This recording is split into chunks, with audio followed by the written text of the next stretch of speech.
মিথ্যা কথা থেকে জবানকে বাঁচান, কারণ মিথ্যাবাদী দুনিয়ায় মরার আগে ধ্বংস হয়ে যাবে। ওয়াইলুন ইয়াউমাইযিল লিল মুকাদ্দিবিন, ওয়াইলুন ইয়াউমাইযিল লিল মুকাদ্দিবিন, মিথ্যাবাদীর জন্য ওয়াইল নামক জাহান্নাম। তাহলে এক নম্বরে মিথ্যা বলা যাবে, বলার সময় নেই। এক চোরাই গেছে নবীজির কাছে, ইয়া রাসূলুল্লাহ আমি মারাত্মক অপরাধী, তবে একসাথে ঔষধ দিলে পারবো না, অল্প অল্প দিবেন, আস্তে আস্তে ঠিক হবো। কি সমস্যা?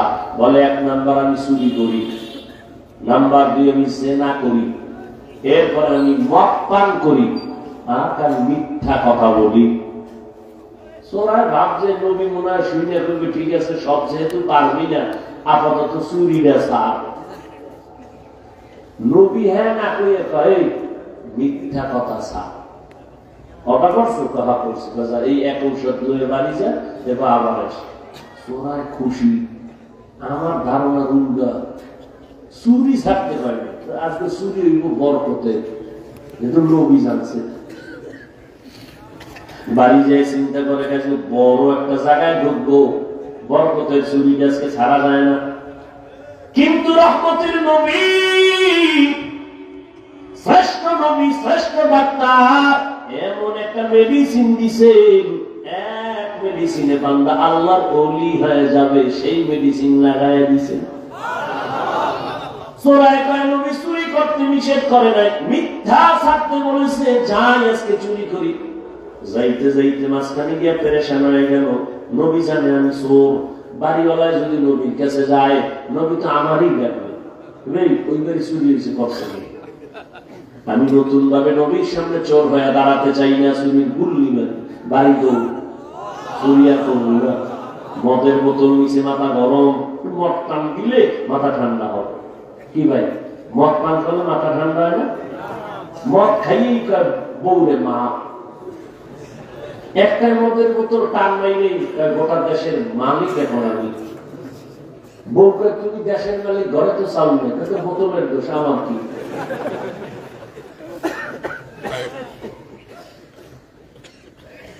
মদের বোতল নিচে মদ পান করবে, ওই ধারণা চলে আসছে।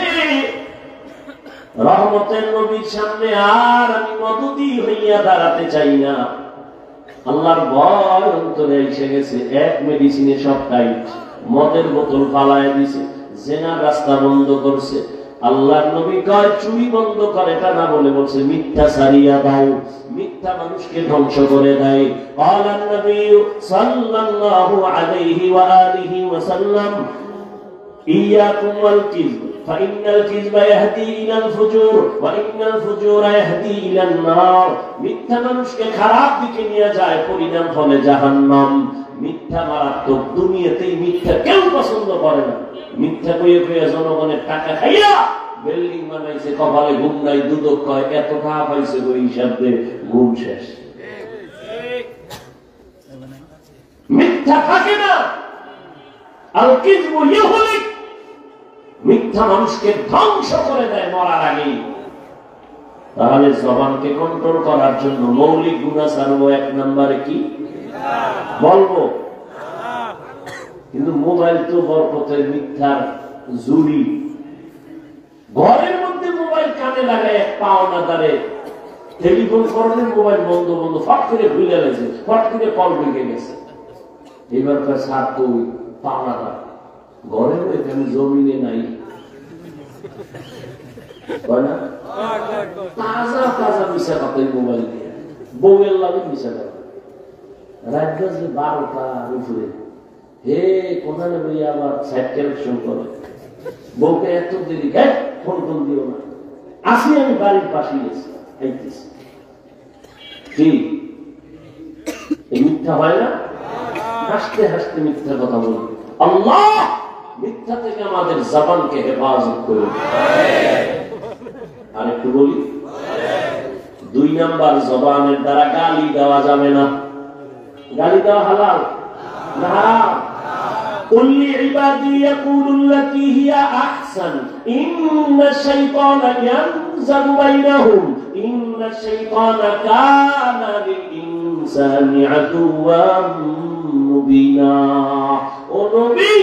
কাফেরকে বলে দেন, মুমিনকে বলে দেন, কুল্লি ইবাদি আই ইবাদিয়াল মুমিনিন ইয়াকুলুল কুফার, নবী মুমিনদের জানায় দেন কাফেরের সাথে যেন খারাপ আচরণ না করে, করলে মুমিনের ক্ষতি বেশি হবে, শয়তানে ঝামেলা লাগায় দিবে, মুমিনের ক্ষতিটা হয়ে যাবে।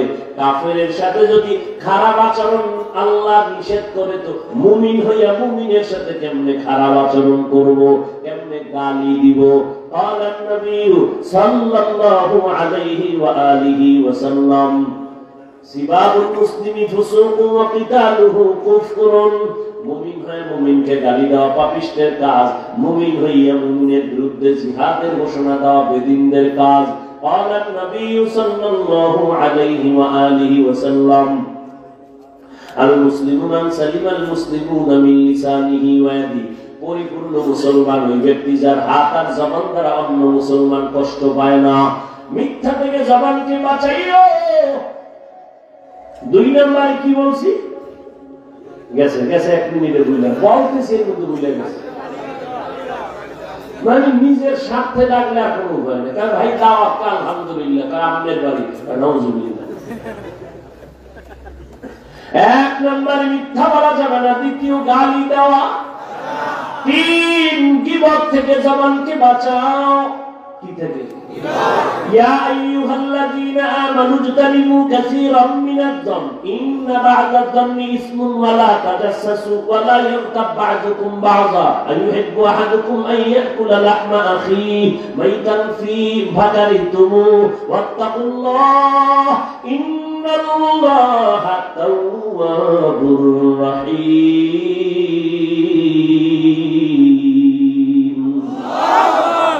আল্লাহ বলেন, মুমিন খারাপ ধারণা করিও না, কারো গীবত শিকায়ত করিও না। তুমি কি পছন্দ করো জিন্দা না মরা ভাইয়ের গোশত খাবা? কেউ পছন্দ করে? আর নবী বইয়ে রয়েছে, সাহাবায়ে কেরাম বসা, একজন উঠে যাইতেছে, আর একজন এর দোষ শুরু করছে। নবীকে একটা খিলাও দাও, খিলাও বুঝেন না, দাঁত করছে, এই আর একটা খিলাও দাও। কেন ইয়া রাসূলুল্লাহ, তুমি দাঁত খিলাও করো কেন? গোশত হয়েছে 1.5 মাসে খাইনি, গোশত দেখা নেই, এই মাত্র খাই না। কেমনে হয়েছে? গীবত করলা, মরা ভাইয়ের গোশত হয়েছে, দাঁত খেলাও করো। আর আমরা তো গীবত ঘি আর ভাতের মতো মিলে গেছে। স্বামী আর স্ত্রী ঘরে বয়ে বয়ে গীবত, 2 জনে এক জায়গায় মিলিয়ে গীবত, আছে না নাই?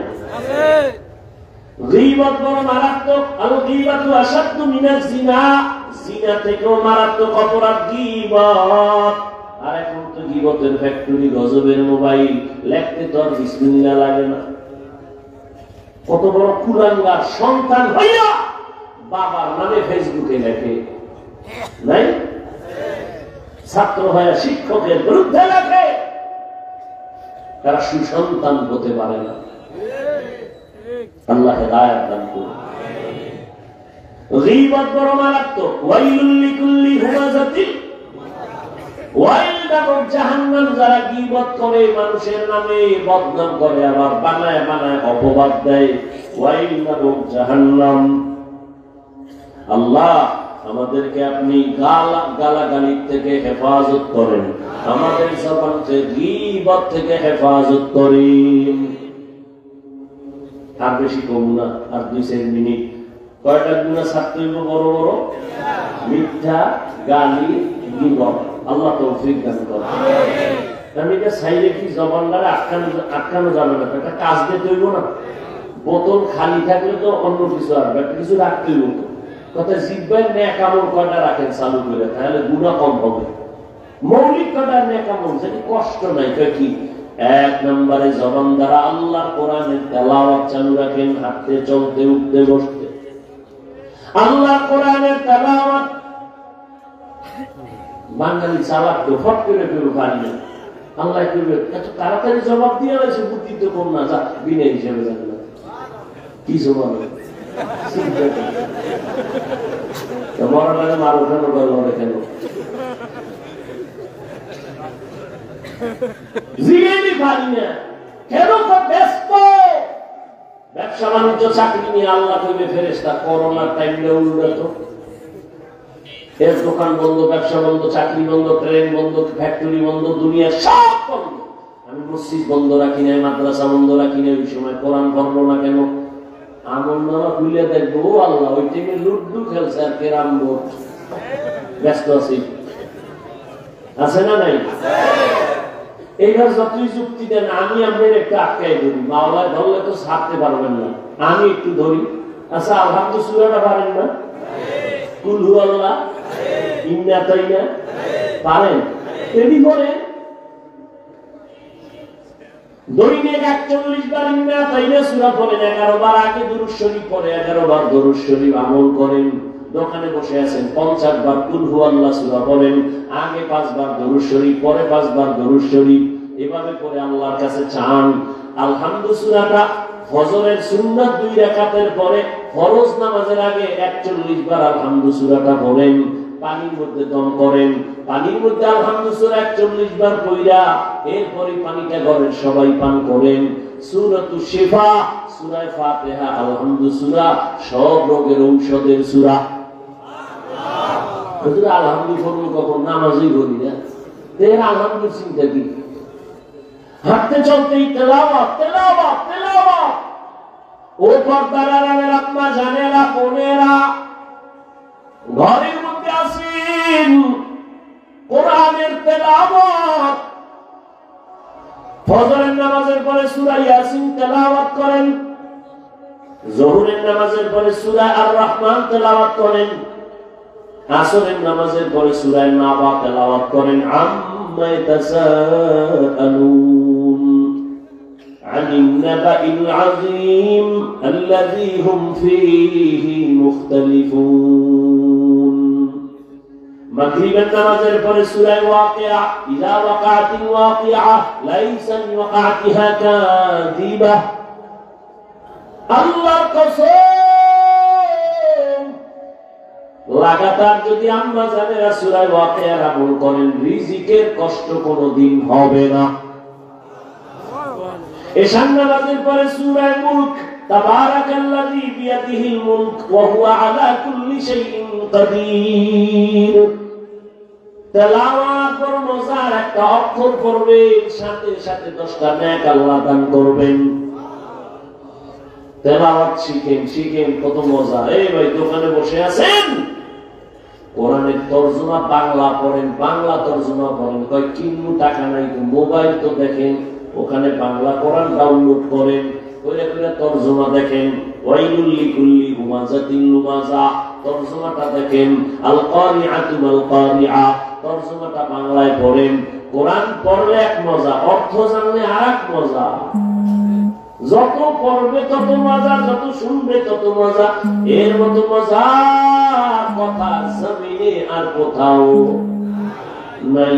এই দুনিয়ায় এক কবিতা বারবার ভাল লাগে না, গান ভাল লাগে না, এক বয়ানও ভাল লাগে না।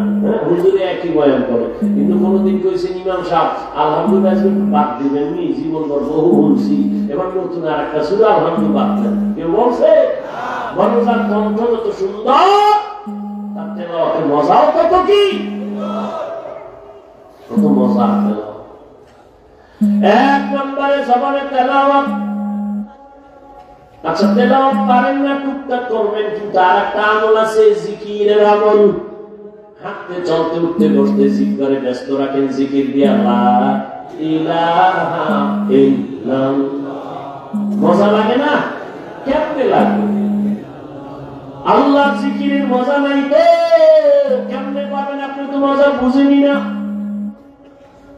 কুমিল্লার রসমালাইয়ের মধ্যে কি মজা, এই মজা আপনি না খাইলে বুঝবেন কেমনে। শিবচর বাজারের মধ্যে আমাকে বলতেন মিষ্টি খাওয়াইছিল, রসগোল্লা, খুব মজা, খুব মজা। আমি যদি এক জোগায় গান গাই হবে না, ওই মজা সে খাইয়া বুঝতে হবে। আপনিও মুসলমান, আমিও মুসলমান। আমি বয়ান করতে করতে বুড়ো হয়ে যাইতেছি। আজকে বয়ান করবো হিন্দুদের, বৌদ্ধদের, খ্রিস্টানকে। আমাদের বয়ান করবো কেন? অথচ আমাদের তালি দিতে দিতে তাপড়ি গলাবো বেউস। এমন বেউসে কয় আমরা এক দল মানি না, আরেক দল, 2 দল হয়ে গেছে তাপড়ি। কি বুঝছে না? 2 দল অনেক কাম কমে না, বাইরে গেছে, জিপ পাচ্ছে। দোনো দলে হোমানে কাম করবে। দোনো দলে কাম করে না, কাম করতেছে, কেউ বইয়ে নাই, বিশ্বাসরাও মেহনত করতেছে, আমরা বক্তারা উঠ নাই। কি হইল বাবা? আমি টুপি মাথায় না দিলে লজ্জা লাগে, তুমি কত ভিআইপি মুসলমান টুপি দিতে তুমি লজ্জা পাও। আমি দাড়ি কাটতে লজ্জা পাই, তুমি দাড়ি রাখতে লজ্জা পাও, তুমি কত হাই কোয়ালিটির মুসলমান। আমি মসজিদে না ঢুকলে লজ্জা পাই, তুমি মসজিদে ঢুকতে গেলে লজ্জা পাও। আমি পর্দা না করলে লজ্জা পাই, তুমি পর্দা করতে গেলে লজ্জা পাও। তুমি কেমন মুসলমান? তুমি কেমন মুসলমান? তোমার চিন্তা নাই, আল্লাহ আদালত আছে, জবাব দিতে হবে, কোন চিন্তা নাই। মনের মতো চলতেছ, কিন্তু তোমার সন্তান কিন্তু এই পথের পথিক হইতেছে। আল্লাহ হেদায়েত দান করুন। তাহলে জবানকে নেক আমল দিয়ে চালু রাখবো। এক নম্বরে কি বলছি? জবানের আমল, তেলাওয়াত। দ্বিতীয় আমল জিকিরের মধ্যে উত্তম জিকির হলো লা ইলাহা ইল্লাল্লাহ। আবু সাঈদ খুদরি রাদিয়াল্লাহু তাআলা আনহু বলেন, মুসা নবী একদিন আল্লাহকে বলেন, হে আল্লাহ, পুরান জিকির, নতুন একটা জিকির আমার দাও তো, যেটা কাউকে দাও নাই। আল্লাহ কয় এই জিকির করো, লা ইলাহা ইল্লাল্লাহ। মুসা নবী আল্লাহ পুরান সবাই পারে। আল্লাহ কয়, হে মুসা, আসমান জমিন সহ সব যদি এক পালায় রাখো, আর এই কালেমা ভিন্ন পালায় রাখো, কালেমার পাল্লা ভারী হয়ে যাবে। এই জিকির করতে কষ্ট হয়, হাঁটতে চলতে সবসময় জিকির করবে। আল্লাহ তৌফিক দান করুন। আর একটা আমলের কথা বলবো, করবেন নি নাই হুদা কইয়া লাভ কি? ইনশাআল্লাহ করবেন। প্রথম আমল কি বলছি? তেলাওয়াত। দ্বিতীয় আমল জিকির। তৃতীয় দরুদ শরীফ। কি সবসময় সাল্লাল্লাহু আলাইহি ওয়া আলিহি ওয়া সাল্লাম, সাল্লাল্লাহু আলাইহি ওয়া আলিহি ওয়া সাল্লাম, সাল্লাল্লাহু আলাইহি ওয়া আলিহি ওয়া সাল্লাম। পারবেন ইনশাআল্লাহ? আল্লাহ আমাদের তৌফিক দান করুন। আমিন। আরেকটা আমল ইস্তিগফারের আমল। যত কোটি টাকা ঋণী থাকে, ইস্তিগফারের আমল এমন একটা আমল, আস্তাগফিরুল্লাহাল আযীম, আস্তাগফিরুল্লাহাল আযীম, আস্তাগফিরুল্লাহাল আযীম, আস্তাগফিরুল্লাহাল আযীম। এটা কষ্ট না, কমপক্ষে 100 থেকে 300 বার পড়বেন ইনশাআল্লাহ। পারবেন ইনশাআল্লাহ? জবানকে কন্ট্রোল করবেন, মিথ্যা বলা যাবে না, গালি দেওয়া যাবে না, আর কি বলছিলাম, গীবত করা যাবে না। আর এদিকে নেক আমল চালু রাখবেন, তেলাওয়াত, জিকির, দরুদ শরীফ, আর কি ইস্তিগফার। জবান কন্ট্রোল কিছু হবে না ইনশাআল্লাহ। আর এই যতই চেষ্টা করেন আলেম ওলামার সাথে লাইন রাখতে হবে। মোবাইল যতই দামি বলেন, চার্জ না থাকলে কাম হবে। আপনার ইমান আমলের চার্জের পাওয়ার হাউস উলামায়ে কেরামের দোয়া। আল্লাহ কবুল করুন।